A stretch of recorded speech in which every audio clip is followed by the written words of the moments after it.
మొట్టమొదట social TV వీక్షకులందరికీ నా హృదయపూర్వక అభివాదములు.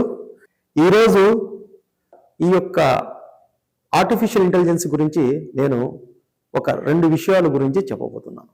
మొట్టమొదట ఏదైతే ఎన్విడియా చిప్స్ ఇప్పుడు లేటెస్ట్ జనరేషన్ అనేది ఉందో అవి ఆర్టిఫిషియల్ ఇంటెలిజెన్స్కి ఉపయోగపడే విధంగా సాఫ్ట్వేర్ని డిజైన్ చేయడం జరుగుతుంది.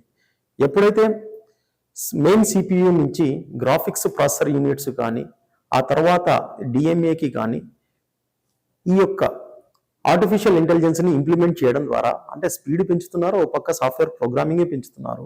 రెండింటిని కలిపి మామూలుగా ఆర్టిఫిషియల్ ఇంటెలిజెన్స్ని ఇంప్రూవ్ చేయడం అనేది ఎన్విడియా ఈ రోజుల్లో అంటే లాస్ట్ 1 year నుంచి దాని యొక్క షేర్ ప్రైస్ ఎంత పెరిగిందో మీ అందరికీ తెలుసు.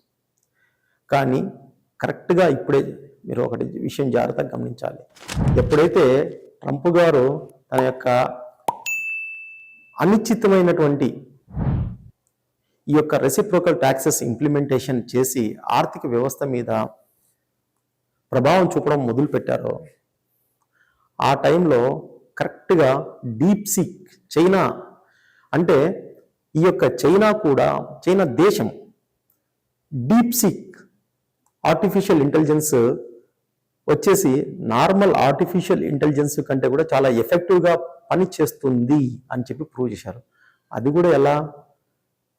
ఎన్విడియాలో వాడేటువంటి చిప్స్ కంటే ఓల్డ్ చిప్ సెట్ అంటే ఓల్డ్ జనరేషన్స్ అంటే దానికంటే కూడా 2-3 జనరేషన్స్ ముందు తీసుకున్నటువంటి చిప్ సెట్స్ని యూజ్ చేసుకుంటూ అంతకంటే ఎఫెక్టివ్గా ఈ డీప్ సీక్ అనేది మామూలుగా ఏఐ మేనేజ్మెంట్ని ఇంప్రూవ్మెంట్ చేసుకోవడం ద్వారా సాఫ్ట్వేర్ని కానీ మామూలుగా ఏ స్టేజ్కైనా అంటే ఆర్టిఫిషియల్ ఇంటెలిజెన్స్ చేసే విధానాన్ని ఇంకొద్దిగా ఒక స్టెప్ ముందుకు తీసుకెళ్ళడంతో దాదాపు ఇప్పుడు ఎన్విడియా చిప్స్ని యూజ్ చేసి ఓపెన్ ఏఐ కానీ మిగతా వాళ్ళు కానీ ఏదైతే టోటల్గా కాస్ట్ బేర్ చేస్తున్నారో దానికంటే ఇప్పుడు సపోజ్ ఓపెన్ ఏఐలో ఒక 100 కోట్లు ఖర్చు అవుతుందంటే డీప్ సీక్ ద్వారా 10 కోట్లతోటే వాటికన్నింటికంటే కూడా ఇంకా కొద్దిగా అడ్వాన్స్డ్ టాస్క్స్ పర్ఫామ్ చేయడం అనేది మొదలు పెట్టారు. సో ఈ యొక్క కంపారిజన్ ఎప్పుడైతే బయటికి వచ్చిందో ఒక పక్క ట్రంప్ గారు తన యొక్క సందిగ్ధమైనటువంటి ఎగ్జిక్యూటివ్ ఆర్డర్స్ తోటి అంటే మార్చడం, ఉదయం ఒక ఎగ్జిక్యూటివ్ ఆర్డర్ ఇవ్వడం, తర్వాత దాన్ని పోస్ట్ పోన్ చేయడం, మధ్యాహ్నానికి ఆ రాత్రికి వచ్చేసి ఇంకోటి చెప్పడం, ఇలాంటి స్టేజ్లో కరెక్ట్గా చైనా వచ్చేసి టైం చూసి ఈ డీప్ సీక్ని యొక్క ఇన్ఫర్మేషన్ని మొత్తము ప్రపంచానికి తెలియజెప్పడం ద్వారా తన యొక్క రాజకీయ పరిణితిని ఈ యొక్క మార్కెట్స్ మీద ప్రభావం చూపిందని ఎంతో చెప్పవచ్చు. కాబట్టి ఇక్కడ 3 విషయాలు గమనించాలి.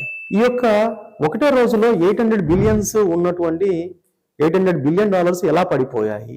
చాలా మంది చెప్పడము, ఇప్పుడు మనకు ఒక గూగుల్ తీసుకుంటే గూగుల్ వచ్చేసి ఆల్మోస్ట్ ఆల్ $95 billion పడింది ఒకటే రోజు. గూగుల్లో జెమినీ ఇప్పుడు కొత్తగా మనకు ఆర్టిఫిషియల్ ఇంటెలిజెన్స్ ద్వారా ఉపయోగించినటువంటి జెమినీ సాఫ్ట్వేర్ వచ్చేసేసి వాయిస్ అసిస్టెంట్ కానీ మామూలుగా ఇది కానీ ఎంత అంటే దానికి ప్రత్యామ్నాయం లేదు. చాలా సెర్చ్ ఇంజిన్ ఆప్టిమైజేషన్లో నెంబర్ 1.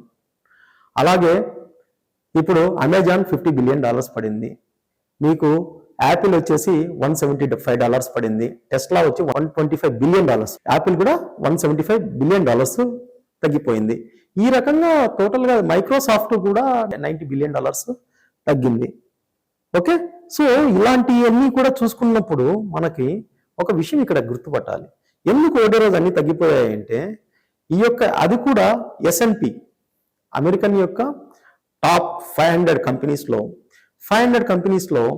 మొత్తము ఫస్ట్ టాప్ 10 కంపెనీస్లోనే ఈ $800 billion వాల్యుయేషన్ తగ్గింది, మార్కెట్ క్యాపిటలైజేషన్ వాల్యుయేషన్ తగ్గింది.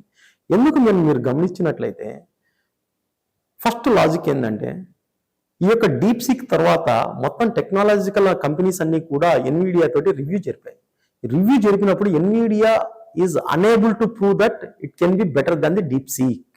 ఇది ఫస్ట్ ఇన్ఫర్మేషన్. సో ఇక్కడ ఇంకో విషయం గమనించాలి.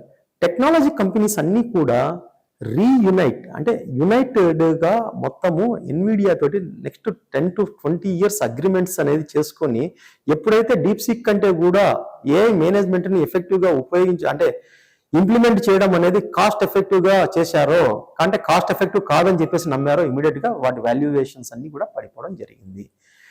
ఇది ఒక లర్నింగ్ ఫ్రమ్ ఇండియన్ ఇండస్ట్రీ కూడా తెలుసుకోవాలి. కానీ మన ఇండియన్ ఐటీ ఇండస్ట్రీలో ఏంటంటే ఎప్పుడు సర్వీస్ మేనేజ్మెంట్ మీద ఉపయోగపడ్డాయి కాబట్టే ఎక్కువగా వీటి మీద ఇంపాక్ట్ లేకుండా మనము బయటపడగలిగాము. కానీ యునైటెడ్గా ఒక కంపెనీ, ఒక దేశం యొక్క పాలసీని రిఫ్లెక్ట్ చేసే విధంగా కంపెనీస్ ఇంకా ఏఐని సబ్స్టిట్యూట్గా ఉపయోగించడంలో కానీ, ఆ యొక్క పాలసీ గైడ్లైన్స్ తయారు చేయడంలో కానీ మనం వెనకబడి ఉన్నాము అనే ఒక ఇన్ఫర్మేషన్ అనేది దీని ద్వారా మనము చక్కగా గమనించగలుగుతున్నాము. అలాగే ఇంతకుముందు చెప్పినట్లు విధంగా చైనా కూడా ఈ డీప్ సీక్ అనే ఇన్ఫర్మేషన్ కానీ దాని ఎఫిషియన్సీని కానీ కరెక్ట్ ఏ టైంలో బయటికి రిలీజ్ చేశారు. ట్రంప్ వచ్చేసేసి ఒక సందిగ్ధమైనటువంటి ఈ యొక్క వాతావరణము ఆర్థిక వ్యవస్థ మీద, అమెరికన్ ఆర్థిక వ్యవస్థ మీదనే కాకుండా ప్రపంచ ఆర్థిక వ్యవస్థ మీద మామూలు ఒక భస్మాసుర హస్తంలాగా పెట్టినప్పుడు ఖచ్చితంగా దాన్ని మేము వాళ్ళకంటే అమెరికన్స్ కంటే కూడా మేము బెటర్గా పర్ఫామ్ చేస్తాము అనే ఒక ఇండికేషన్ ఇవ్వడం ద్వారా చైనా తన యొక్క కెపాసిటీని ప్రూవ్ చేసుకునే విధంగా వెళ్ళింది. సో ఈవెన్ మనం ఓపెన్ ఏఐలో కానీ మామూలుగా మిగతా ఆర్టిఫిషియల్ ఇంటెలిజెన్స్లో కానీ ఇండియన్స్ సహకారం లేకుండా అమెరికా ముందుకెళ్లే అవకాశం లేదు. కానీ మన యొక్క దేశంలో అంత యొక్క ఇంటెలిజెన్స్ పెట్టుకొని ఎందుకు మనము ఇలాంటి డీప్ సీక్ కంటే కూడా ఎఫెక్టివ్గా తయారు చేసి మనము ఒక రాజకీయ పరిణితి చెందినటువంటి అవకాశాలని ఎందుకు సృష్టించలేకపోతున్నాము అనేది మనంతకు మనము ఒకసారి ప్రశ్నించుకోవాల్సినటువంటి అవసరము ఎంతో ఉంది.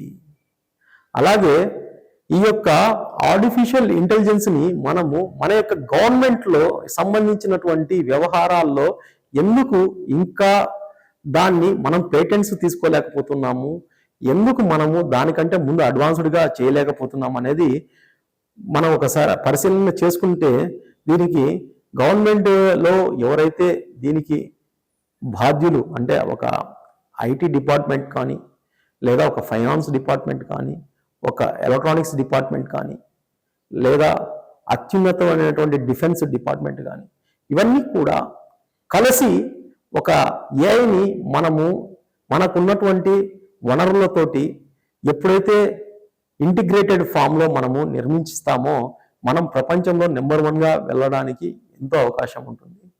ఈ విషయాన్ని అందరికీ తీసుకెళ్లాలనే ఉద్దేశంతో ఈరోజు డీటెయిల్డ్గా నేను చెబుతున్నాను. అలాగే మన యొక్క ఐటీ కంపెనీస్ యొక్క యూనిటీ కూడా ఇలాంటి మన యొక్క గవర్నమెంట్తో కలిపి పాలసీని కానీ గైడ్లైన్స్ని కానీ ఏఐ మేనేజ్మెంట్ యొక్క ఉపయోగాన్ని అందరికీ పంచుతూ మొత్తము ఏఐని ప్రతి ఒక్కరూ ఉపయోగించుకునే విధంగా చేసినప్పుడు ఒక రకంగా మనం కస్టమైజేషన్తో పాటు యూటిలైజేషన్ కూడా పెరిగి పర్ఫార్మెన్స్ అనేది ఎక్సలెంట్గా ఉండి ప్రపంచంలోనే మనము అందరము ముందుకు వెళ్ళడానికి అవకాశం ఉంటుంది. జై గురుదేవ్, జై హింద్. అందరూ కూడా మీకు ఈ ఇన్ఫర్మేషన్ నచ్చినట్లయితే లైక్ చేయండి, షేర్ చేయండి, సబ్స్క్రైబ్ చేయండి. జై గురుదేవ్, జై హింద్.